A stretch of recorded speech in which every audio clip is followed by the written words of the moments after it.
Dans l'Évangile de Jésus-Christ, selon saint Matthieu. En ce temps-là, voyant les foules, Jésus gravit la montagne. Il s'assit et ses disciples s'approchèrent de lui. Alors, ouvrant la bouche, il les enseignait. Il disait : « Heureux les pauvres de cœur, car le royaume des cieux est à eux. Heureux ceux qui pleurent, car ils seront consolés. Heureux les doux, car ils recevront la terre en héritage. Heureux ceux qui ont faim et soif de la justice, car ils seront rassasiés. Heureux les miséricordieux, car ils obtiendront miséricorde. Heureux les cœurs purs, car ils verront Dieu.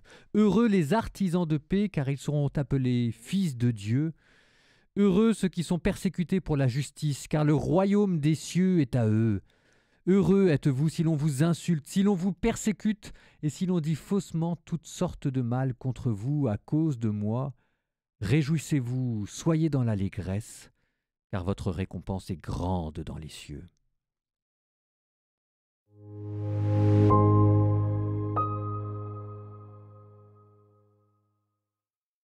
Écoutez, je suis bien embêté, parce que je suis censé vous commenter les béatitudes, sauf que moi, commenter les béatitudes, c'est au-dessus de mes forces. C'est comme commenter du Bach, ou du Picasso, ou du Léonard de Vinci. Il y a un moment donné, on s'assied, on regarde et on se tait. Donc, les béatitudes sont moins faites pour être commentées que pour être méditées, et d'ailleurs moins faites pour être méditées que pour être appliquées. Alors peut-être aujourd'hui que le meilleur commentaire que je pourrais vous faire serait de vous dire de les apprendre par cœur. Donc, c'est toujours bien d'apprendre un ou deux petits passages de l'Évangile par cœur. Surtout que celui-ci, si vous regardez bien, est assez simple.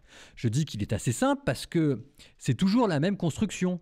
Heureux, quelque chose qui n'est pas terrible, car quelque chose de bien va arriver. Heureux, les pauvres de cœur, car le royaume des cieux est à eux. Heureux, ceux qui pleurent, c'est pas terrible, car ils seront consolés, c'est bien. Vous avez ensuite, toujours pour vous aider, donc c'est toujours la même phrase qui revient, et vous avez ensuite deux groupes de 4. Ce qui permet de le voir, en fait, c'est parce qu'il est question de la justice.